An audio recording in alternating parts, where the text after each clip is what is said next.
Iran അതിൻ്റെ പടിവാതുക്കൽ ഉമ്മറപ്പടിയിൽ എത്തി നിൽക്കുന്നു അണവായുധ നിർമ്മാണത്തിൻ്റെ. റഷ്യ അഭിപ്രായം പറഞ്ഞിരിക്കുന്നു, അമേരിക്ക സാഹസത്തിന് മുതിർന്നാൽ ഞങ്ങൾക്ക് കാര്യങ്ങൾ പുനഃപരിശോധിക്കേണ്ടി വരും, ഒരുപക്ഷെ ഇടപെടേണ്ടി വരും. അതുകൊണ്ടാണ് ട്രംപ് പറയുന്നത് ഞങ്ങൾ ചിലപ്പോൾ ഇടപെടും, ചിലപ്പോൾ ഇടപെടില്ല. ഇതെന്തൊരു വർത്തമാനമാണ്? ഇറാൻ്റെ എയർ സ്പേസിൽ വെച്ച് ഈ വിമാനങ്ങൾ റേഡാറുകളിൽ നിന്നും അപ്രത്യക്ഷമാകുന്നു എങ്കിൽ അത് ഗ്രൗണ്ടഡ് ആയിരിക്കാം, ആ വിമാനങ്ങളിൽ ആയുധങ്ങളായിരിക്കാം. ഇത് വിൽക്കാൻ സാധിച്ചില്ല എങ്കിൽ റഷ്യൻ ഇക്കോണമിയും ഇറാനിയൻ ഇക്കോണമിയും തകരും. ഈ രണ്ട് രാജ്യങ്ങളും അവരുടെ എണ്ണ കയറ്റി അയക്കുന്ന മുഖ്യ വിപണി അല്ലെങ്കിൽ മുഖ്യ വാങ്ങൽ ശക്തി ചൈനയാണ്. ചൈനയും ഇന്ത്യയും റഷ്യയും ഒന്നും ഇറാനെ പൂർണ്ണമായി തള്ളിക്കളയില്ല ആത്യന്തികമായി. കാരണം fuel interest, hydro carbon interest അത് വളരെ പ്രധാനമാണ്.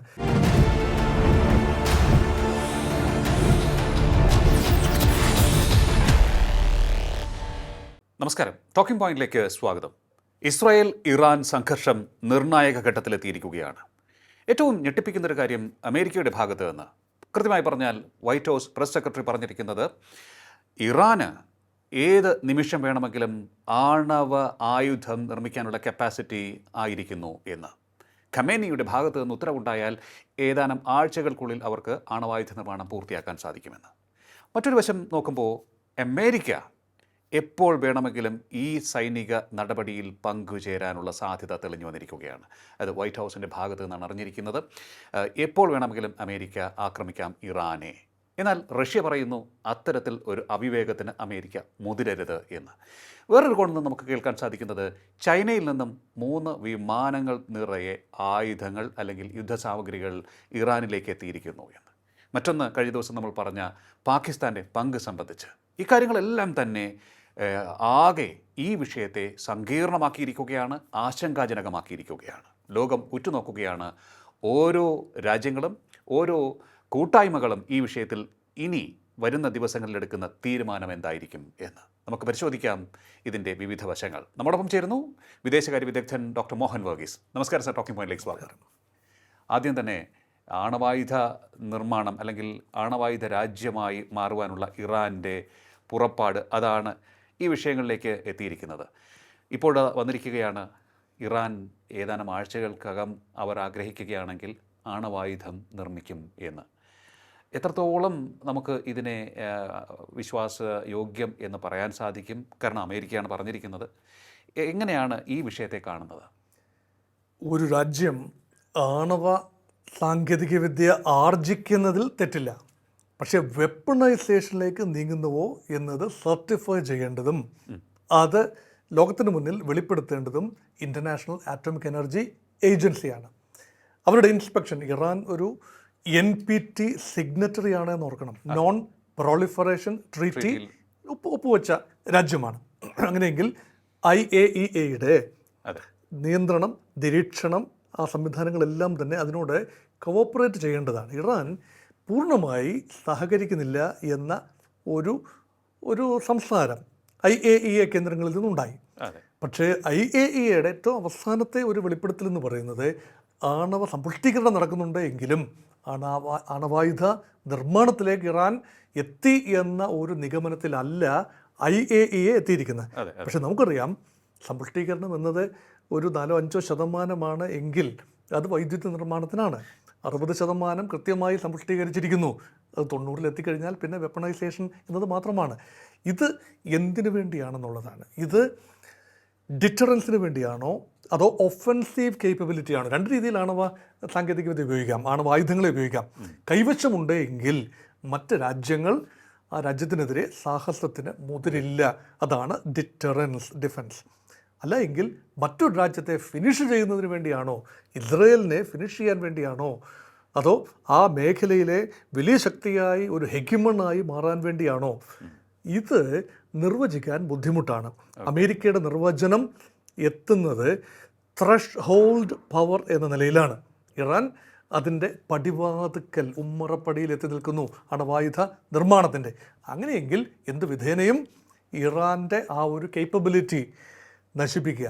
പക്ഷേ മുൻകാലങ്ങളിലും ആരും തന്നെ ഈ ന്യൂക്ലിയർ ക്ലബിൽ അപേക്ഷാ ഫോറം പൂരിപ്പിച്ച് കൊടുത്ത് അതിൽ ചേർന്നിട്ടില്ല എന്ന് ഓർക്കണം. ശരിയാണ്. ഇന്ത്യ പോലും അങ്ങനെയല്ല, പാകിസ്ഥാൻ പോലും അങ്ങനെയല്ല.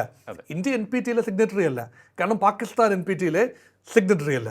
ഇൻഡിപെൻഡൻ്റായി ഇന്ത്യ ആണവായുധം വികസിപ്പിച്ചു, ആണവ ഊർജ്ജം, ആണവായുധം എല്ലാം തന്നെ വികസിപ്പിച്ചു, പാകിസ്ഥാൻ വികസിപ്പിച്ചു.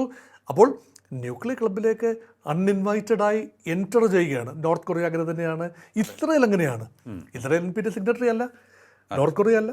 അപ്പോൾ അവരെല്ലാം ആണവശക്തികളാണ്. നിലവിൽ 9 ആണവശക്തികളാണ് ലോകത്തുള്ളത്. America, Russia, China, France, Britain, P5, അത് വലിയ 5 രാജ്യങ്ങൾ, അതെല്ലാം NPT സിഗ്നറ്ററീസുമാണ്. അതിന് പുറമെ നേടിയെടുത്തു എന്ന് പറയുന്നത് Israel, India, Pakistan and North Korea. 10ാമത്തെ രാജ്യമായി ഇതാ ഇറാൻ വരുന്നു എന്ന് പറയുമ്പോൾ ഇറാൻ്റെ കയ്യിൽ ആണവായുധങ്ങൾ സുരക്ഷിതമല്ല. മറ്റെല്ലാ രാജ്യങ്ങളുടെ കയ്യിലും ആണവായുധങ്ങൾ സുരക്ഷിതമാണ്, ഇറാൻ്റെ കയ്യിൽ അത് സുരക്ഷിതമല്ല, ഇറാൻ അനാവശ്യമായി ഉപയോഗിക്കും എന്ന ഒരു മുൻവിധി. അത് മുൻവിധിയാണോ, അത് കൃത്യമായ നിഗമനമാണോ, അതിൽ മാത്രമേ ഉള്ളൂ സംശയം. അതെ, തീർച്ചയായിട്ടും. അപ്പോൾ ആ ഒരു വിഷയത്തിലാണ് ഇപ്പോൾ എത്തി നിൽക്കുന്നത്. Karoline Leavitt, White House press secretary, പറഞ്ഞ മറ്റൊരു കാര്യം, അമേരിക്കയുടെ സൈനിക നടപടി പ്രതീക്ഷിക്കാം ഏത് നിമിഷവും, ട്രംപ് തീരുമാനിച്ചാൽ മതി. പക്ഷേ ട്രംപ് പറയുന്നത് ആക്രമിക്കാം, ആക്രമിക്കാതിരിക്കാം. 2 കാര്യവും അദ്ദേഹം പറഞ്ഞിട്ടുണ്ട്. പക്ഷേ തനിക്ക് ഏറ്റവും പ്രധാനം ഇറാൻ ആണവരാജ്യമാകരുത്, ആണവായുധ കൈവശമുള്ള രാജ്യമാകരുത് എന്നുള്ളതാണ്. മറുവശത്ത് പല രാജ്യങ്ങളും മുന്നറിയിപ്പ് നൽകുന്നുണ്ട്. റഷ്യ തന്നെയാണ് താക്കീതുമായി വന്നത്, അതിന് മുതിരരുത്, അമേരിക്ക ഈ ഒരു വിഷയത്തിൽ സൈനിക നടപടിയുമായി മുന്നോട്ട് പോകരുത് എന്നും പറഞ്ഞിട്ടുണ്ട്. ഈ വിഷയത്തെ നമുക്ക് എങ്ങനെ കാണാൻ സാധിക്കും? കുറച്ച് ആശങ്കയോടെ കാണാൻ സാധിക്കുകയുള്ളൂ. അമേരിക്കയ്ക്കൊരു ആശയക്കുഴപ്പമുണ്ട് എന്നത് വ്യക്തമാണ്. അത് ട്രംപിൻ്റെ വാക്കുകളിൽ തന്നെ ഉണ്ട്. ട്രംപ് എടുത്ത നിലപാട് കൺസിസ്റ്റൻ്റ് അല്ല എന്നോർക്കണം. ആദ്യം, ഈ യുദ്ധത്തിൽ ഞങ്ങൾക്ക് പങ്കാളിത്തമില്ല, ഇസ്രായേൽ ഞങ്ങളുടെ അനുവാദമോ അനുഗ്രഹമോ ഇല്ലാതെയാണ് ഇറാനെ ആക്രമിച്ചിരിക്കുന്നത്, ഞങ്ങൾക്കിതിൽ ഒരു പങ്കുമില്ല എന്ന് പറഞ്ഞിടത്തു നിന്നും വേണ്ടി വന്നാൽ ഇസ്രായേലിനെ സഹായിക്കും എന്നതിലേക്ക് നിലപാട് മാറ്റി. അതുമാത്രമല്ല, ഇസ്രായേൽ പറയുന്ന അതേ കാര്യം തന്നെയാണ് അമേരിക്ക പറയുന്നത്, regime change. Ayatollah Ali Khomeini എന്ന മതനേതൃത്വം നിയന്ത്രിക്കുന്ന രാഷ്ട്രീയ ഘടന, സാമൂഹിക ഘടന തന്നെ മാറണം. ഇത് ഇറാൻ കംപ്ലീറ്റ്ലി മാറണമെന്ന് പറയുന്നത് ഇസ്രായേലാണ്. അതേ വാചകങ്ങൾ അമേരിക്ക ആവർത്തിക്കുന്നു എന്ന് പറയുമ്പോൾ അതിൽ ചില കൂടുതൽ കാര്യങ്ങൾ വായിച്ചെടുക്കേണ്ടതുണ്ട്. പക്ഷേ അത് അമേരിക്ക എങ്ങനെ പറയാൻ സാധിക്കുമോ? ഒരു രാജ്യം സോവറിൻ, ഐക്യരാഷ്ട്ര സംഘടന തന്നെ ഒരു സോവറിൻ ഇക്വാലിറ്റി അല്ലേ, എല്ലാ രാജ്യങ്ങളും ചെറുതും വലുതുമായ രാജ്യങ്ങളെല്ലാം തന്നെ നിലനിൽക്കാനുള്ള അവകാശമുണ്ട്, അവർക്ക് സ്വയം പ്രതിരോധിക്കാനുള്ള അവകാശമുണ്ട്. ഒരു രാജ്യം ആക്രമണ വിധേയമായാൽ തിരിച്ചടിക്കാനുള്ള അവകാശം ഐക്യരാഷ്ട്ര സംഘടനയുടെ UN ചാർട്ടറിലെ 51ാമത്തെ ആർട്ടിക്കിൾ അനുസരിച്ചുണ്ട്. അപ്പം ഒരു സെക്യൂരിറ്റി പെർസെപ്ഷൻ ഒരു രാജ്യം എങ്ങനെയാണ് കാണുന്നത് എന്നാണ്. ഇസ്രായേലിൻ്റെ സെക്യൂരിറ്റി പെർസെപ്ഷൻ കാരണമാണ് ഇസ്രായേൽ ആണവ ആയുധ നിർമ്മാണം ചെയ്തത്. ഇറാനും അതേപോലെയുള്ള സെക്യൂരിറ്റി കൺസേൺസ് ഉണ്ട്. അതുകൊണ്ട് ഇറാനും ആണവ ആയുധ നിർമ്മാണത്തിലേക്ക് കടക്കുന്നതിനെ സാങ്കേതികമായി, ധാർമ്മികമായി എതിർക്കാനാവില്ല. അത് ഒരു രാജ്യത്തിനെതിരെ ഉപയോഗിക്കാനാണ്, അത് ഇന്ന രാജ്യത്തിനെതിരെ തന്നെ ഉപയോഗിക്കും എന്ന് പറയുന്നതിൻ്റെ അർത്ഥം വായിച്ചെടുക്കുന്നത് death to Israel, death to America എന്ന ഈ ചാൻറ്റിങ്, കോൺസ്റ്റൻ്റായ ഇറാനിൽ നിന്ന് വരുന്ന റെറ്ററിക്, അത് ചില അലോസരങ്ങൾ ഉണ്ടാക്കുന്നുണ്ടെന്നത്. അതുകൊണ്ടാണ് ട്രംപ് പറയുന്നത് ഞങ്ങൾ ചിലപ്പോൾ ഇടപെടും, ചിലപ്പോൾ ഇടപെടില്ല. ഇതെന്തൊരു വർത്തമാനമാണ്! ഇത് മഴമാത്തൻ എന്നും പറഞ്ഞൊരു സങ്കല്പമുണ്ട്. മഴമാത്തനോട് ചോദിച്ചാൽ മഴ പെയ്യാം, പെയ്യാതെ ഇരിക്കാം. എന്നാൽ പിന്നെ എന്തിനാണ് ചോദിച്ചതെന്നുള്ളതാണ്. പെയ്യുകയോ പെയ്യാതിരിക്കുകയോ, ആക്രമിക്കുകയോ ആക്രമിക്കാതിരിക്കുകയോ, കുറച്ചുകൂടെ വ്യക്തത വരുന്നുണ്ട്. 12 ദിവസം സമയമാണ്, 2 ആഴ്ച സമയമാണ് ട്രംപ് ഇപ്പോൾ പറയുന്നത്. ആ 2 ആഴ്ചക്കുള്ളിൽ കാര്യങ്ങൾ കലങ്ങിത്തെളിയുമോ? ഇസ്രായേലിന് ഏകപക്ഷീയമായി ഇറാൻ്റെ കേപ്പബിലിറ്റീസ് അവസാനിപ്പിക്കാമോ? തോന്നുന്നില്ല അങ്ങനെ സംഭവിക്കുമെന്ന ചിന്ത ഇപ്പോഴില്ല. കാരണം ഇറാൻ ഇപ്പോഴും ശക്തമായി തന്നെ തിരിച്ചടിച്ചുകൊണ്ടിരിക്കുകയാണ്. പക്ഷേ മറ്റ് രാജ്യങ്ങൾ ഇതിനുള്ളിൽ നിലവിൽ ഇതിനകത്ത് അഭിപ്രായം പറയുന്ന കാഴ്ച, അത് കഴിഞ്ഞ 24 മണിക്കൂറിനുള്ളിൽ സംഭവിച്ചതാണ്. റഷ്യ അഭിപ്രായം പറഞ്ഞിരിക്കുന്നു, അമേരിക്ക സാഹസത്തിന് മുതിർന്നാൽ ഞങ്ങൾക്ക് കാര്യങ്ങൾ പുനഃപരിശോധിക്കേണ്ടി വരും, ഒരുപക്ഷെ ഇടപെടേണ്ടി വരും. അത് വെറും സംസാരമായി മാത്രം ഇപ്പോൾ കണ്ടാൽ മതി. അതിനുള്ള കേപ്പബിലിറ്റി റഷ്യക്കുണ്ടോ എന്നത് സംശയമാണ്. അതിനുള്ള വില്ലിങ്നെസ് ഉണ്ടോ? വെറുതെ പറഞ്ഞതേ ഉള്ളൂ. ചരിത്രപരമായ സുഹൃത്തുക്കളാണല്ലോ റഷ്യയും ഇറാനും സുഹൃത്തുക്കളാണ്. റഷ്യക്ക് അത്യാവശ്യം വന്നപ്പോഴെല്ലാം മിസൈലുകളും ഡ്രോണുകളും നൽകി സഹായിച്ചതും ഇറാനാണ്. പക്ഷേ ചൈനയുടെ ഭാഗത്ത് നേരത്തെ ഇവിടെ ഇൻട്രോയിൽ സൂചിപ്പിച്ചതുപോലെ ചൈനയുടെ ഭാഗത്ത് നിന്ന് ഒരു ഇടപെടൽ ഇതിനിടയിൽ നടക്കുന്നുണ്ടോ എന്നൊരു സംശയമുണ്ട്. അതിന് സ്ഥിരീകരണം വന്നിട്ടില്ല. 3 ബോയിങ് 747 വിമാനങ്ങൾ ചൈനയിൽ നിന്നും പുറപ്പെട്ടു. ഇത് വലിയ വിമാനങ്ങളാണ്. സാധാരണഗതിയിൽ സൈനിക ആവശ്യങ്ങൾക്കും ഇത് ഉപയോഗിക്കാറുണ്ട്. ഈ വിമാനങ്ങൾ ലക്സംബർഗിലേക്ക് പോകുന്നു എന്നുള്ള ലേബലാണ് ഉള്ളതെങ്കിൽ തന്നെയും ലക്സംബർഗിലേക്ക് ഇത് എത്തിയിട്ടില്ല, അല്ലെങ്കിൽ മറ്റ് സ്ഥലങ്ങളിലേക്ക് ഇത് എത്തിയിട്ടില്ല. ഇറാൻ്റെ വ്യോമപരിധിയിലെത്തിയപ്പോൾ ഇതിനെക്കുറിച്ച് പിന്നീട് വിവരങ്ങളൊന്നുമില്ല. അപ്പം ഇതാണ് അപ്പോൾ ഇത് ചൈനയിൽ നിന്നും ഇറാനിലേക്ക് ആയുധങ്ങൾ അല്ലെങ്കിൽ യുദ്ധസാമഗ്രികൾ എത്തിയോ എന്നുള്ള സംശയമാണ് ഇവിടെ നിൽക്കുന്നത്. അപ്പോൾ ഇല്ലത്ത് നിന്ന് തിരിച്ചു അമ്മാത്ത് എത്തിയിട്ടില്ല. അപ്പോൾ പിന്നെ ശൂന്യാകാശത്തിൽ തങ്ങി നിൽക്കാനും ആവില്ല. അപ്പോൾ എവിടെയാണ് അത് ലാൻഡ് ചെയ്തത്? ലാൻഡ് ചെയ്തു എങ്കിൽ ഇറാന്റെ എയർ സ്പേസിൽ വെച്ച് ഈ വിമാനങ്ങൾ റേഡാറുകളിൽ നിന്നും അപ്രത്യക്ഷമാകുന്നു എങ്കിൽ അത് ഗ്രൗണ്ടഡ് ആയിരിക്കാം. ആ വിമാനങ്ങളിൽ ആയുധങ്ങളായിരിക്കാം. ഇറാന് ആവശ്യമായ വ്യോമ പ്രതിരോധ സംവിധാനങ്ങളാവാം, മിസൈലുകളാകാം, ആക്രമണ മിസൈലുകളോ വ്യോമ പ്രതിരോധ സംവിധാനങ്ങളോ ഒക്കെ തന്നെയാകാം. അതെല്ലാം അത്ര പെട്ടെന്ന് എത്തിക്കാവുന്നതാണോ എന്നത് മറ്റൊരു ചോദ്യം. പക്ഷേ റീപ്ലനിഷിംഗ് എന്നത് ആവശ്യമാണ് യുദ്ധത്തിൽ. അത് ഏറ്റവും കൂടുതൽ ആവശ്യം ഇപ്പോൾ ഇസ്രായേലിനാണ്. വ്യോമ പ്രതിരോധ സംവിധാനം ഏറെ കൊട്ടിഘോഷിച്ച അയൺ ഡോം, അതിൻ്റെ മിസൈലുകൾ തീരുമെന്ന് ഓർക്കണം. എനിക്ക് തോന്നുന്നു സ്വാഭാവികമായിട്ടും മറ്റ് രാജ്യങ്ങളൊക്കെ തന്നെ ഒരു മൗനസമ്മതം കൊടുത്ത ഒരു ആക്രമണമായതുകൊണ്ട് തന്നെ എൻ്റെ ഒരു അനുമാനം ഇസ്രായേലിന് ഇത് എത്തിക്കൊണ്ടിരിക്കുന്നുണ്ടോ എന്നുള്ളത് തന്നെ. ഇസ്രായേലിന് എത്തും എന്നത് ഉറപ്പാണ്. ഈ 12 ദിവസം അല്ലെങ്കിൽ 2 ആഴ്ച സമയം, 14ഓളം ദിവസങ്ങൾ ഈ ആയുധങ്ങൾ റീപ്ലനിഷ് ചെയ്യാനുള്ള അവസരമായി ആർക്കും തടയാനാവില്ല. അത് അമേരിക്കൻ ആയുധങ്ങൾ തന്നെ ആയിരിക്കും. പേട്രിയോട്ട് മിസൈലുകളുടെ കൂടുതൽ ബാറ്ററീസ് എത്താൻ സാധ്യതയുണ്ട്. ഥാഡ് മിസൈൽ പ്രതിരോധ സംവിധാനം എത്താൻ, ഇതെല്ലാം പേട്രിയോട്ടും ഥാഡും എല്ലാം തന്നെ അമേരിക്ക ഇസ്രായേൽ നൽകിയിട്ടുള്ളതാണ്, മുൻകാലങ്ങളിൽ നൽകിയിട്ടുള്ളതാണ്. ഇസ്രായേലിനെ പരിഷ്കരിച്ചെടുത്തിട്ടുള്ളതാണ്. ഇസ്രായേലിൽ തന്നെ ഡേവിഡ് സ്ലിങ്ങിൻ്റെ എണ്ണം കുറയുന്നു, ആരോ മിസൈൽ സംവിധാനത്തിൻ്റെ എണ്ണം കുറയുന്നു, അയൺ ഡോം അതിൽ സുഷിരങ്ങൾ വീഴുന്നു എന്നതാണ് ഇപ്പോൾ കണ്ടുകൊണ്ടിരിക്കുന്നത്. അത് സ്വാഭാവികം തന്നെയാണ്. അത് ലോകത്തൊന്നും ഫുൾ പ്രൂഫ് അല്ല എന്ന് ഓർക്കണം. 100 കണക്കിന് മിസൈലുകൾ വരുമ്പോൾ സ്വാഭാവികം ലോ ഓഫ് ദ ആവറേജസ് എന്ന് പറയുന്നത് ഏതാനും മിസൈലുകൾ ആ പ്രതിരോധം ഭേദിച്ച് താഴെ വീഴും എന്നത് ഉറപ്പാണ്. പക്ഷേ ഇപ്പോൾ മൾട്ടിപ്പിൾ വാർ ഹെഡ്സ് അത് ഇറാൻ ഉപയോഗിക്കുന്നു എന്നതാണ്. അപ്പം മൾട്ടിപ്പിൾ വാർ ഹെഡ്സ് എന്ന് പറയുന്നത് ഒരു മിസൈലിൽ ഒന്നിലധികം പോർമുനകൾ ഘടിപ്പിച്ച് താഴേക്ക് വരുമ്പോൾ അത് പലതായി ചിതറി താഴെ പതിക്കുമ്പോൾ ഇതെല്ലാം തന്നെ ഥാഡ് സംവിധാനത്തിൽ അല്ലെങ്കിൽ ഏറിയൽ പ്രതിരോധ സംവിധാനത്തിന് ഡിറ്റക്ട് ചെയ്യാൻ സാധിക്കാതെ വരുന്നു. അങ്ങനെയുണ്ടായ നാശനഷ്ടങ്ങളാണ് കഴിഞ്ഞ ഏതാനും മണിക്കൂറുകൾക്കുള്ളിൽ ഇസ്രായേലിനുള്ളിൽ ഉണ്ടായത്. നോക്കൂ, ഈ ഇസ്രായേൽ ഇങ്ങനെയുള്ള കാർപ്പറ്റ് ബോംബിംഗ് അല്ലെങ്കിൽ ക്ലസ്റ്റർ ബോംബിംഗ് എന്നൊക്കെ പറയും. ക്ലസ്റ്റർ ബോംബിങ്ങിനൊക്കെ പിന്നെ അനുകൂലമായ നിലപാടാണ് മുൻപെടുത്തിട്ടുള്ളത്. ഇസ്രായേൽ തന്നെ അത് ഉപയോഗിച്ചിട്ടുണ്ട് യുദ്ധരംഗത്ത്. അപ്പം ഞങ്ങളത് തുടരുമെന്ന് പറയുമ്പോൾ ഇസ്രായേലിന് ഇപ്പോൾ ക്ലസ്റ്റർ ബോംബിൻ്റെ ഭീഷണി ഇസ്രായേൽ നേരിട്ട് അനുഭവിക്കുന്ന ഒരു കാഴ്ച, ഒരു തരം കാവ്യനീതി എന്ന് വേണമെങ്കിൽ പറയാം. അതെ. അപ്പോൾ ഇത് ഇത്തരത്തിൽ നിൽക്കുമ്പോൾ നേരത്തെ നമ്മൾ പറഞ്ഞതുപോലെ ചൈന എന്തിന് ഇറാനെ സഹായിക്കണം എന്നുള്ളത് വേറൊരു വശം കൂടിയാണ്. പല കാരണങ്ങൾ അതിൽ ചൂണ്ടിക്കാണിക്കപ്പെടുന്നുണ്ട്. ഇവരുടെ ട്രേഡ് ബന്ധം. ഇപ്പോൾ ഇറാൻ്റെ ഇന്ധനം കയറ്റുമതി ചെയ്യുന്നതിൽ 90% പോകുന്നത് ചൈനയിലേക്കാണ്. ലിയോ, 2 രാജ്യങ്ങൾ ഇറാൻ ആൻഡ് റഷ്യ നിലനിൽക്കുന്നത് എണ്ണ വിപണി ഉള്ളതുകൊണ്ട് മാത്രമാണ്. അവർക്ക് വലിയ തോതിൽ ഹൈഡ്രോകാർബൺ റിസർവ്സ് ഉണ്ട്. അതായത് പെട്രോളിയം, ക്രൂഡ് ഓയിൽ അല്ലെങ്കിൽ നാച്ചുറൽ ഗ്യാസ്. ഇത് വിൽക്കാൻ സാധിച്ചില്ല എങ്കിൽ റഷ്യൻ ഇക്കോണമിയും ഇറാനിയൻ ഇക്കോണമിയും തകരും. ഈ 2 രാജ്യങ്ങളും അവരുടെ എണ്ണ കയറ്റി അയക്കുന്ന മുഖ്യ വിപണി അല്ലെങ്കിൽ മുഖ്യ വാങ്ങൽ ശക്തി ചൈനയാണ്. ഇന്ത്യ പോലെ തന്നെ ചൈനയ്ക്കും വലിയ ഒരു എണ്ണ ഷോർട്ടേജ് ഉണ്ട്, ഹൈഡ്രോകാർബൺ ഷോർട്ടേജ് ഉണ്ട്. അതുകൊണ്ട് റഷ്യയിൽ നിന്നും ഇഷ്ടം പോലെ എണ്ണയാണ് ചൈന വാങ്ങുന്നത്. അതേപോലെ തന്നെ ഇറാനിൽ നിന്നും. ഇറാൻ്റെ 90% കയറ്റുമതി ഇപ്പോൾ ചൈനയിലേക്ക് മാത്രമാണ്. ഉപരോധത്തിന് അത് ബാധകമല്ല. കാരണം ഇന്ത്യ വാങ്ങിയിരുന്നു. ഇന്ത്യയുടെ മൊത്തം എണ്ണ ആവശ്യത്തിൻ്റെ 1/3 ഇറാനിൽ നിന്നും വാങ്ങിയൊരു ഘട്ടമുണ്ട്. ഇപ്പോൾ ഉപരോധം 2019 ഉപരോധം കാരണം എണ്ണ വാങ്ങൽ ഇന്ത്യ ഘട്ടം ഘട്ടമായി കുറച്ച് അതില്ലാതായി മാറിയിരിക്കുന്നു.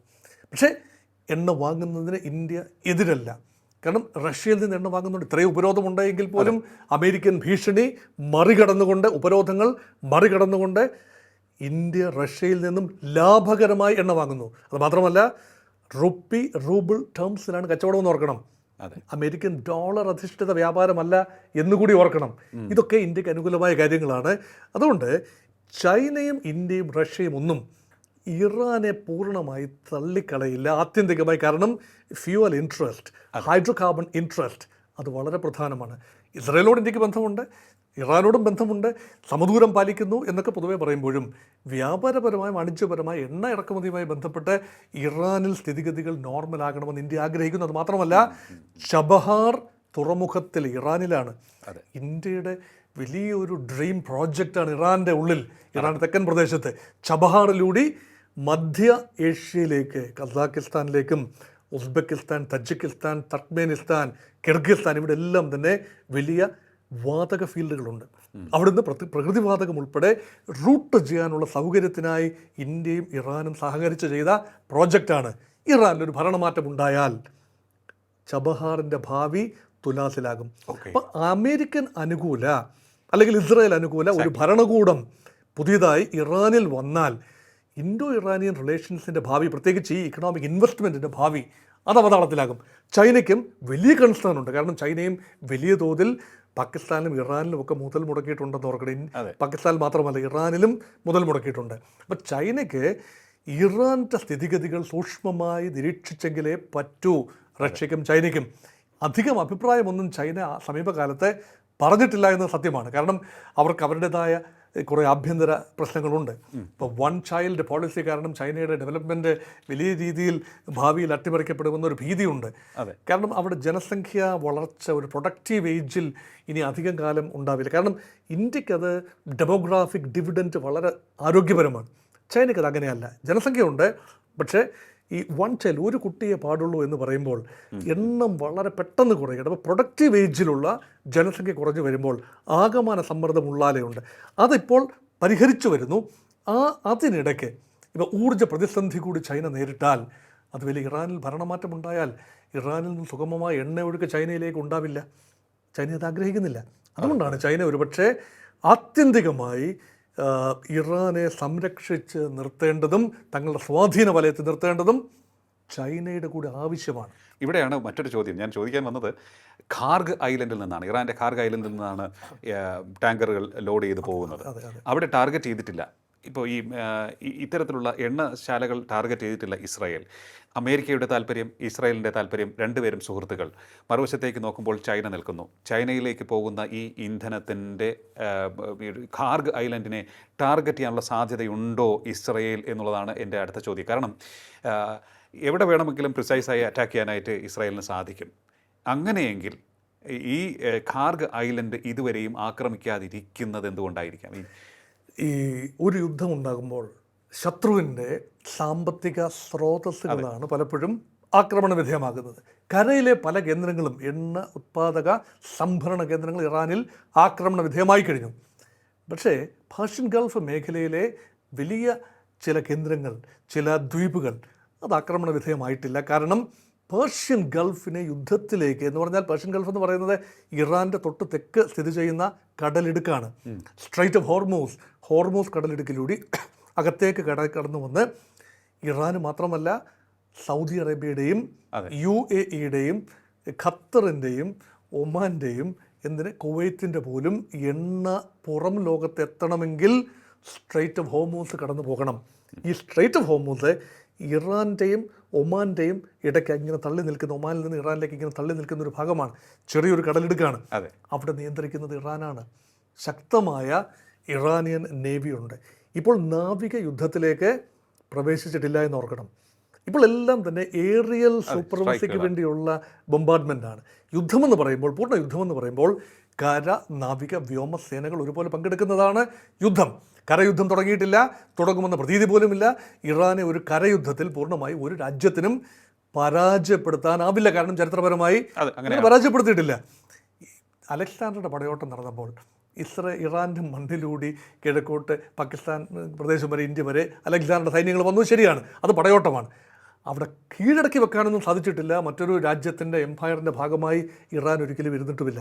ഇറാൻ എംപയർ ആയിരുന്നു, പേർഷ്യൻ എംപയർ, പല രൂപത്തിലും പല ഭാവത്തിലും. അങ്ങ് ടർക്കി വരെ നീണ്ടു കിടക്കുന്ന പേർഷ്യൻ എംപയർ, ഇറാഖിൻ്റെയും സിറിയയുടെയും ടർക്കിയുടെയും എല്ലാം പ്രദേശങ്ങളടങ്ങുന്ന പേർഷ്യൻ എംപയറിൻ്റെ ഇപ്പോഴത്തെ നേരവകാശികൾ ഇറാഖും ഇറാനും ഒക്കെ തന്നെയാണ്.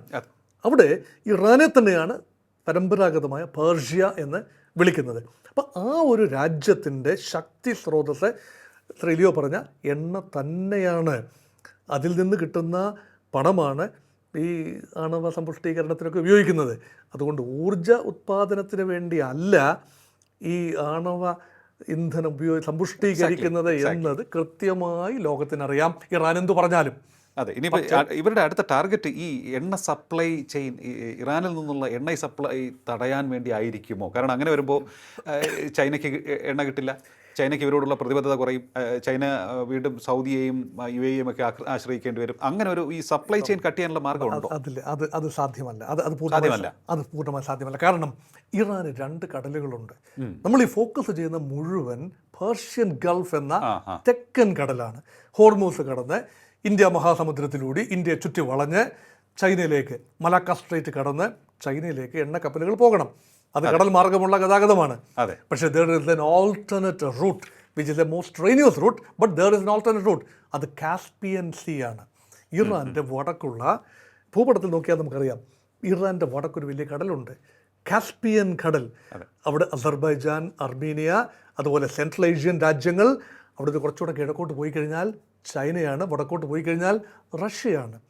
അപ്പോൾ ജിയോ സ്ട്രാറ്റജിക്കലി ഇറാൻ്റെ ആക്സസ് പോയിന്റ് എന്ന് പറയുന്നത് ദക്ഷിണ സമുദ്രങ്ങൾ മാത്രമല്ല എന്ന് ഓർക്കണം. അപ്പോൾ അത് അങ്ങനെ ഒരു അഡ്വാൻറ്റേജ് ജിയോ സ്ട്രാറ്റജിക്കലി ഉണ്ട്. അത് മാത്രമല്ല, വലിയ വടക്കൻ ഇറാൻ്റെ നിന്ന് ആക്രമണം ഉണ്ടാകാതിരിക്കാൻ അവിടുന്ന് കാസ്പിയൻ കടലിടുക്കിൻ്റെ അവിടുന്ന് കടലിൽ നിന്നും കരയിലേക്ക് കയറി കഴിഞ്ഞാൽ പിന്നെ വലിയ പർവ്വത നിരകളാണ്. അത് സ്വാഭാവികമായ പ്രതിരോധം ഇറാൻ ഒരുക്കുന്നു. അതുകൊണ്ടാണ് ഇറാൻ്റെ പ്രധാനപ്പെട്ട പല പട്ടണങ്ങളും പേർഷ്യൻ ഗൾഫ് തീരത്തല്ല എന്ന് ഓർക്കണം. ടെഹ്റാനൊക്കെ അങ്ങ് വടക്ക് കിടക്കുന്ന കിടക്കുന്ന സ്ഥലങ്ങളാണ്. തലസ്ഥാനം അവിടെയാണ്, അല്ല തെക്കല്ല. ഈ പറയുന്ന പേർഷ്യൻ ഗൾഫ് മേഖലയിലല്ല. പേർഷ്യൻ ഗൾഫ് മേഖലയിൽ ഇറാന് ചില തിരിച്ചടികൾ ഉണ്ടാകും. കാരണം അവിടെ അമേരിക്കൻ വിമാനവാഹിനി കപ്പലുകൾ ഉൾപ്പെടെ വലിയ തോതിൽ അവിടുത്തെ സാന്നിധ്യം ഉണ്ടാകുമ്പോൾ അവിടെ തിരിച്ചടികൾ, നാവിക യുദ്ധത്തിലൊക്കെ ഇറാന് തിരിച്ചടികൾ ഉണ്ടാകാം. പക്ഷേ അവിടെ ചൈനയ്ക്കും റഷ്യയ്ക്കും മായുള്ള കണക്ടിവിറ്റി എന്ന് പറയുന്നത് കാസ്പിയൻ സീ റൂട്ടാണ്. അതുമാത്രമല്ല, സെൻട്രൽ ഏഷ്യൻ രാജ്യങ്ങൾ എങ്ങനെ പ്രതികരിക്കുന്നു എന്നതും വളരെ പ്രധാനമാണ്. കസാക്കിസ്ഥാൻ, ഉസ്ബെക്കിസ്ഥാൻ, തജിക്കിസ്ഥാൻ, തർക്ക്മേനിസ്ഥാൻ, കിർഗിസ്ഥാൻ എന്നീ രാജ്യങ്ങളൊക്കെ ആ പ്രദേശത്തെ ശക്തികളാണ്. അവർക്ക് റഷ്യൻ സ്വാധീന, ചൈനീസ് സ്വാധീന മേഖലകളാണ് എന്ന് ഓർക്കണം. അതെല്ലാം തന്നെ ജിയോ പൊളിറ്റിക്കലി ഇറാൻ അനുകൂലമാകാവുന്ന സാധ്യതയാണുള്ളത്. അമേരിക്കയ്ക്ക് കാര്യമായ പ്രാതിനിധ്യമോ ഇൻവോൾവ്മെൻറ്റോ ഇല്ല. അമേരിക്ക പിടിച്ചിരിക്കുന്നത് തെക്കൻ മേഖലയാണ്. അതായത് അറബി, സുന്നി അറബി മേഖല, UAE അല്ലെങ്കിൽ പിന്നെ സൗദി അറേബ്യ, GCC രാജ്യങ്ങളെ തന്നെയാണ് അമേരിക്ക കൈവശപ്പെടുത്തിയിരിക്കുന്നത്. പക്ഷേ അങ്ങനത്തല്ല. ശക്തികളുടെ ഒരു യുദ്ധമൊക്കെ ഉണ്ടാകുന്ന സാഹചര്യത്തിലും ഉപരോധമുണ്ടാകുമ്പോഴും ഉപരോധം മറികടക്കാൻ ഇറാന് ഒരു പരിധിവരെ കഴിയുന്നത് ജിയോ പൊളിറ്റിക്കൽ അഡ്വാൻറ്റേജ് ആ രൂപത്തിലുള്ളതുകൊണ്ടാണ്. അത് തന്നെ. മറ്റൊന്ന്, നമ്മൾ ഖമേനിയിലേക്ക് പോകാം. ഖമേനി എവിടെയാണ് എന്നുള്ളതാണ് ചോദിക്കുന്നത്. വടക്ക് കിഴക്കൻ ഇറാനിലെ ലാവിസാനിൽ അദ്ദേഹം ബങ്കറിൽ കഴിയുകയാണ് കുടുംബത്തോടൊപ്പം എന്നാണ് പറയുന്നത്. അല്ല, ഖൊമേനി ഇപ്പോൾ ഇത് wisest decision is to go underground. ഇപ്പം ഏറിയൽ ഇസ്രയേലിൻ്റെ, മൊസദിൻ്റെ ഈ ടെൻറ്റക്കിൾസ് ഇറാൻ്റെ ഉള്ളിൽ എല്ലായിടത്തുമുണ്ട്. അതുള്ളത് കൊണ്ടാണ് ഇറാൻ്റെ ഉന്നത സൈനിക നേതൃത്വത്തിലെ പലരെയും വകവരുത്താൻ കഴിഞ്ഞത്. അല്ലാതെ ഇസ്രയേലിൽ നിന്നും വരുന്ന മിസൈലുകൾ കൃത്യമായി അദ്ദേഹം ഇരിക്കുന്ന ഒരാളിരിക്കുന്ന ഡ്രോയിങ് റൂമിൽ നേരിട്ട് മൂക്കിൻ്റെ അറ്റത്ത് പതിക്കുന്നത് കൊണ്ടല്ല, മറിച്ച് ഇറാൻ ഉള്ളിൽ നിന്ന് തന്നെ നടക്കുന്ന സാബോട്ടാഷ് അല്ലെങ്കിൽ ചാരപ്രവർത്തനം, അത് ഇസ്രയേലിൻ്റെ അനുഗ്രഹാശിലകളോട് നടക്കുന്നതാണ്. അതുകൊണ്ട് ഖൊമേനിയുടെ വെയർബൌട്ട്സ് എവിടെയാണ്, സങ്കേതം എന്നതൊക്കെ അമേരിക്കയ്ക്കും ഇസ്രായേലിനും അറിയാം. അതാണ് ട്രംപ് അഭിമാനപൂർവ്വം പറഞ്ഞത്, mister Khomeini, we know where you are hiding, we are after you. അതുകൊണ്ട് മര്യാദയ്ക്ക് കീഴടങ്ങൂ, അല്ലെങ്കിൽ അധികാരം വെച്ചൊഴിയൂ. ഇത് പറയുന്നതിൻ്റെ കാരണം ആ ഒരു കോൺഫിഡൻസ്, ഇൻ്റലിജൻസ് ഗ്യാതറിങ്. പക്ഷേ ഇപ്പോൾ ഞങ്ങൾ ഖൊമേനിയെ തൊടില്ല. ഇസ്രായേലിനോടും പറഞ്ഞിട്ടുണ്ട് ഖൊമേനിയെ ടാർഗറ്റ് ചെയ്യരുത് എന്ന് മുൻപ് പറഞ്ഞിരുന്നു. പക്ഷേ ഇസ്രായേൽ പറയുന്നത് അങ്ങനെയല്ല, ഞങ്ങൾ ടാർഗറ്റ് ചെയ്യും എന്ന് തന്നെയാണ് പറയുന്നത്. ഒരു യുദ്ധം അവസാനിക്കണമെങ്കിൽ, ഒരു ചതുരംഗക്കളിയിലൊക്കെ ഒരു പോരാട്ടം അവസാനിക്കുന്നത് എപ്പോഴാണ്? രാജാവിനെ ചെക്ക് വിളിക്കുമ്പോഴാണ് യുദ്ധം അവസാനിക്കേണ്ടത്. അതുകൊണ്ട് എൻഡ് ഗെയിമിൽ ഖൊമേനി ഇസ് ഡൗൺ എന്ന് പറഞ്ഞാൽ അതിനർത്ഥം ഇറാൻ റെജീം ഈസ് ഔട്ട്. പക്ഷേ മറ്റൊരു വാദഗതി കൂടിയുണ്ട്. ഖൊമേനി മാത്രമല്ല ഇറാൻ, ഖൊമേനി വളർത്തിയെടുക്കുന്ന ഒരു സംവിധാനമുണ്ട്, ഒരു ഭരണ സംവിധാനമുണ്ട്. ആ സംവിധാനം ഇപ്പോഴും ഇൻടാക്റ്റ് ആണ് എങ്കിൽ ഖൊമേനിക്ക് ശേഷം മറ്റൊരാൾ IRGC ജനറലിനെ വധിച്ചില്ലേ, അതിനുശേഷം മറ്റൊരാൾ, അദ്ദേഹത്തെ വധിച്ചു മറ്റൊരാൾ. അപ്പോൾ ഖൊമേനിക്ക് ശേഷം മറ്റൊരാൾ, അതൊക്കെ ഒരു അധികാര കൈമാറ്റം ഒരുപക്ഷെ നടന്നേക്കാം. ഈ മൊസാദിലൂടെയുള്ള അവരുടെ ആത്മവിശ്വാസം മനസ്സിലാക്കാൻ സാധിക്കും. എനിക്കൊന്ന് മൊസാദിലൂടെ അവർ ഇപ്പോൾ ഇറാനിലെ അസംതൃപ്തരായ ഒരു വലിയ വിഭാഗം ജനമുണ്ട്, അവരുടെ ഇടയിലേക്കും കടന്നു കയറുന്നുണ്ടെന്ന് തോന്നുന്നു. അവരുടെ പ്രതിഷേധത്തിന് വഴിവെച്ചുകൊണ്ട് ഒരു റെജീം ചേഞ്ചിന് ഉള്ളിൽ നിന്ന് തന്നെയുള്ളൊരു ശ്രമവും നടക്കുന്നതായിട്ടാണ് മറ്റൊരു സൂചന. അങ്ങനെയാണ് പറയുന്നത്. കാരണം ഷാ പഹലവി രണ്ടാമൻ്റെ മകൻ റിസ പഹലവി നടത്തിയ പ്രസ്താവന സാഹിത്യം കഴിഞ്ഞ ഏതാനും ദിവസങ്ങളിൽ നടത്തിയ ഒരു പ്രസ്താവന. അദ്ദേഹം അമേരിക്കയിൽ അഭയത്തിലാണ്, പ്രവാസത്തിലാണ്. ഇപ്പോൾ ഷെയ്ഖ് ഹസീന ഇന്ത്യയിൽ അഭയത്തിലാണ് എന്ന് പറയുന്നത് പോലെ, ദലൈലാമ ഇന്ത്യയിൽ അഭയത്തിലാണ് എന്ന് പറയുന്നത് പോലെയാണ് ഷാ കുടുംബത്തിലെ പലരും അമേരിക്കയിൽ അഭയത്തിലാണ്. അവർ പറയുന്നു ഇറാനിൽ വലിയ അസംതൃപ്തിയുണ്ട്. അപ്പോൾ അദ്ദേഹം തന്നെ, ഷായുടെ മകൻ തന്നെ, റിസ പഹലവി തന്നെ വന്ന് അധികാരം ഏറ്റെടുക്കും എന്ന് സ്വപ്നം കാണുന്ന ഒരു വിഭാഗം ആളുകൾ ഇറാനിലുണ്ടെന്ന് ഉറപ്പാണ്. പക്ഷേ അവരുടെ എണ്ണം, അവരുടെ ഒരു വിഡ്ത്ത്, അവരുടെ ഒരു റീച്ച്, അവരുടെ ഒരു പെനിട്രേഷൻ ലെവൽ, അത് സംശയമാണ്. കാരണം ഇറാൻ ഈസ് ഫേംലി എൻട്രഞ്ച്ഡ്. ഇപ്പോഴത്തെ വ്യവസ്ഥ ഫേംലി എൻട്രഞ്ച്ഡ് ആണ്. ഇതിൽ മാറ്റം വരണമെങ്കിൽ IRGC, ഉന്നത സൈനിക വിഭാഗമാണ് IRGC, അല്ലെങ്കിൽ റവല്യൂഷണറി കൗൺസിൽ, അല്ലെങ്കിൽ ഈ അഡ്വൈസറി കൗൺസിലുണ്ട്, അതിലെ ആളുകൾ തിരിഞ്ഞു നിൽക്കണം. മതനേതൃത്വത്തിലെ ഖൊമേനിയുടെ 15 അംഗ ഒരു സർക്കിളുണ്ട്. ആ അംഗങ്ങളിൽ ചിലരെയെങ്കിലും കോൺഫിഡൻസിലെടുത്താൽ, സൈന്യത്തിൻ്റെ ഒരു വിഭാഗവും കൂടി ചേർന്നാൽ, ഒരു പക്ഷേ അകത്തുനിന്ന് തന്നെ ഒരു മാറ്റം, അതിലേക്ക് ഒരു പക്ഷേ കാര്യങ്ങൾ എത്തി നിൽക്കാം. ഇത് സാങ്കേതിക മാത്രമാണ്, കേവലം പ്രൊജക്ഷൻസ് മാത്രമാണ്. എന്താണ് സംഭവിക്കുക എന്ന് നമുക്കറിയില്ല. അതുകൊണ്ട് ആ രീതിയിലാണ്. അപ്പോൾ മൾട്ടിപ്പിൾ ഓപ്ഷൻസ് ആണ്. ഈ നിലയങ്ങൾ, റേഡിയോ ടെലിവിഷൻ നിലയങ്ങൾ പിടിച്ചെടുക്കാനൊരു ശ്രമം നടന്നേക്കാം. അതിലൂടെ ട്രാൻസ്മിഷൻ നടന്നേക്കാം. ഇതാ അധികാരമാറ്റം വന്നിരിക്കുന്നു. അങ്ങനെയാണ് പലപ്പോഴും അധികാരമാറ്റം ലോകത്തെ അറിയിക്കുന്നത്, സ്വന്തം ജനതയെ അറിയിക്കുന്നത് സ്റ്റേറ്റ് കൺട്രോൾ ടെലിവിഷനിലൂടെയാണ്. അതിലേക്ക് കൂടി നീങ്ങി. അപ്പോൾ മൾട്ടിപ്പിൾ സ്ട്രാറ്റജീസാണ് പയറ്റുന്നത് അധികാര ചേഞ്ചിന് വേണ്ടി. ഇതെല്ലാം തന്നെ 12 ദിവസം, 14 ദിവസത്തേക്ക് ഫ്രീസറിൽ വെച്ചിരിക്കുകയാണ് അമേരിക്ക. അതാണ് അമേരിക്കയുടെ, അതായത് ട്രംപിന്റെ പ്രത്യേക ദൂതൻ ഇറാനിയൻ വിദേശകാര്യമന്ത്രിയുമായി സ്റ്റീവ് വിറ്റ്കോഫ് ഇറാനിയൻ വിദേശകാര്യമന്ത്രി സംസാരിക്കുന്നുണ്ട്. അപ്പോൾ എനിക്ക് തോന്നുന്നു ഈ 12 ദിവസവും ഈ സംഭാഷണവും തമ്മിൽ തീർച്ചയായിട്ടും ബന്ധമുണ്ട്. കഴിഞ്ഞ ദിവസങ്ങളിലെല്ലാം സംസാരിച്ചല്ലോ. ഇതൊക്കെ പുറം ലോകം അറിയുന്നത് ഇപ്പോഴാണ്. സ്റ്റീവ് വിറ്റ്കോഫും ഇറാന്റെ വിദേശകാര്യ മന്ത്രി അബ്ബാസ് അറാക്ചിയും തമ്മിൽ നിരന്തരം സംസാരമുണ്ട്. പക്ഷെ ഒരു വശത്ത് യുദ്ധം, മറുവശത്ത് നയതന്ത്രം. എനിക്ക് എത്ര കാലം മുന്നോട്ട് പോകും? അതാണ്, നിങ്ങൾക്ക് പിടിച്ചു നിൽക്കാൻ സാധിക്കില്ല. കീഴടങ്ങൂ, അല്ലെങ്കിൽ റെജീം ചേഞ്ചിലേക്ക് പോകാം, ഖമേനിയെ മാറ്റിയാൽ മതി. ഇങ്ങനെ ഒരു തന്ത്രമായിരിക്കണം എനിക്ക് തോന്നുന്നു അമേരിക്ക പറ്റുന്നത്. അങ്ങനെ തന്നെയാണ്. അമേരിക്ക എല്ലാ കാലത്തും അമേരിക്കയ്ക്ക് ഹിതകരമല്ലാത്ത ഭരണകൂടങ്ങളെ എക്കാലത്തും അമേരിക്ക അട്ടിമറിച്ചിട്ടുണ്ട്.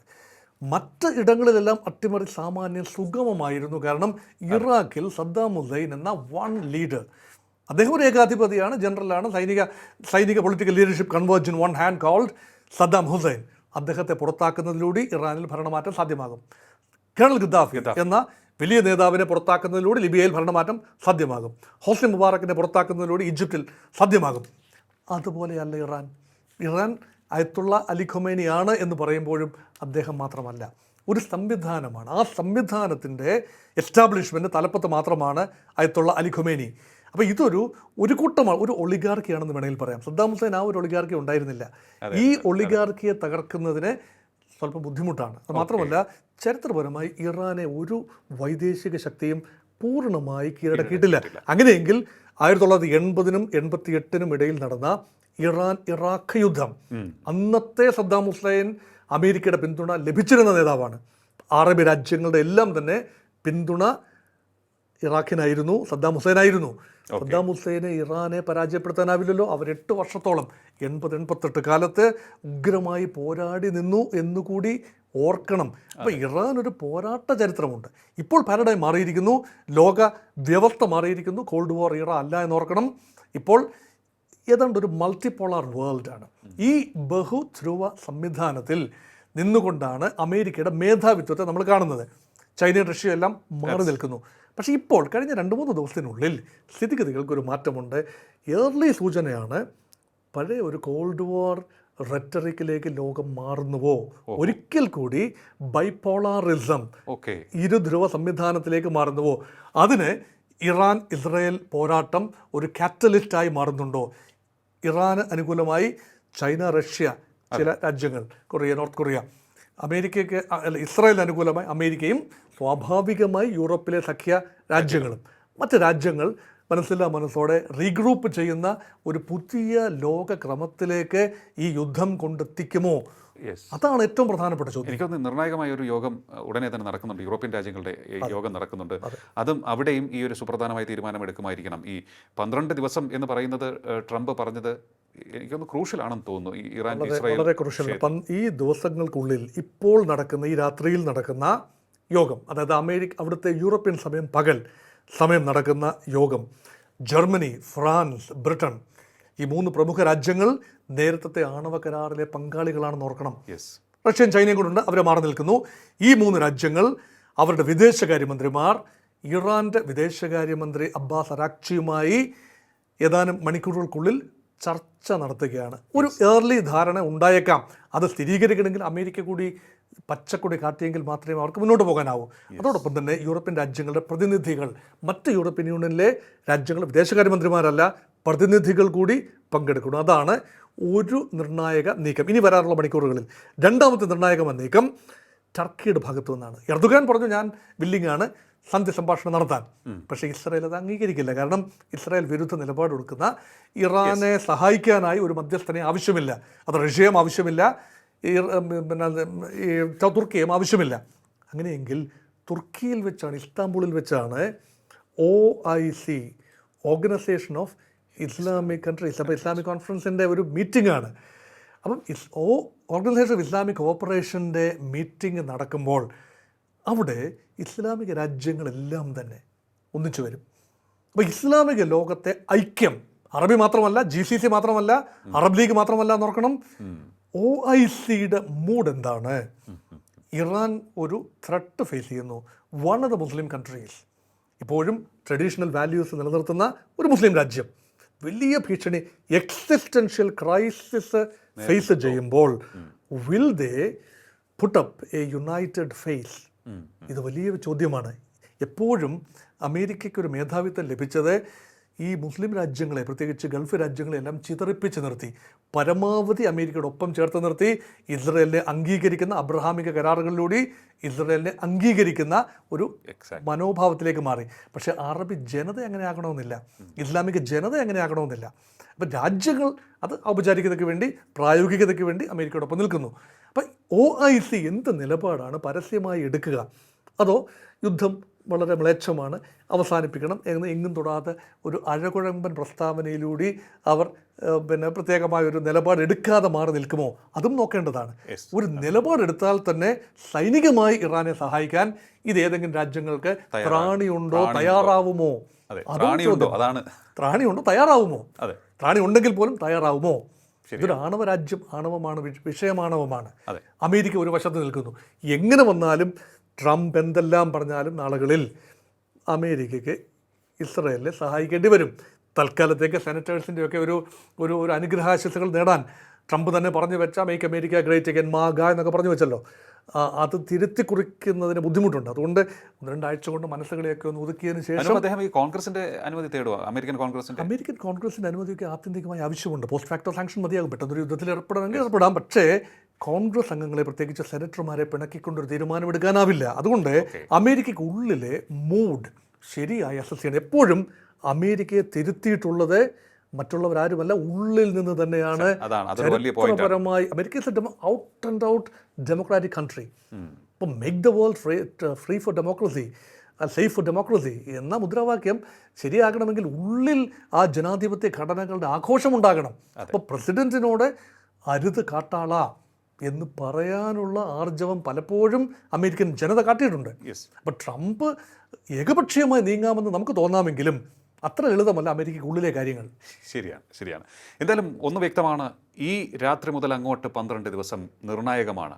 ഇസ്രായേൽ ഇറാൻ സംഘർഷത്തിന് കടിഞ്ഞാണിടാൻ ഉള്ള ഇടപെടലുകൾ എത്രത്തോളം വേഗത്തിൽ നടക്കും, ആ ഇടപെടലുകൾ എങ്ങനെയായിരിക്കും, അതോ അമേരിക്കയുടെ സൈനിക നടപടിയിലേക്ക് കാര്യങ്ങൾ പോകുമോ? അങ്ങനെയെങ്കിൽ മറ്റു രാജ്യങ്ങൾ കൂടി ഇതിൽ ഇറാൻ്റെ പക്ഷം ചേരുമോ? അങ്ങനെ വലിയൊരു യുദ്ധത്തിലേക്ക് കാര്യങ്ങൾ നീങ്ങുമോ? അങ്ങനെ ഒരു ആശങ്കാജനകമായൊരു വശം കൂടി ഇതിനുണ്ട്. എന്തായാലും നമുക്ക് അങ്ങനെയൊന്നും പോകില്ല എന്ന് പ്രതീക്ഷയോടെ കാത്തിരിക്കാം. വളരെയധികം നന്ദി സാർ ഇത്ര സമയം ടോക്കിംഗ് പോയിന്റുമായി പ്രതികരിച്ചത്. ടോക്കിംഗ് പോയിന്റ് ഈ അധ്യായം ഇവിടെ പൂർണ്ണമാകുന്നു. ഇനി അടുത്ത എപ്പിസോഡിൽ കാണാം നമുക്ക്. നമസ്കാരം.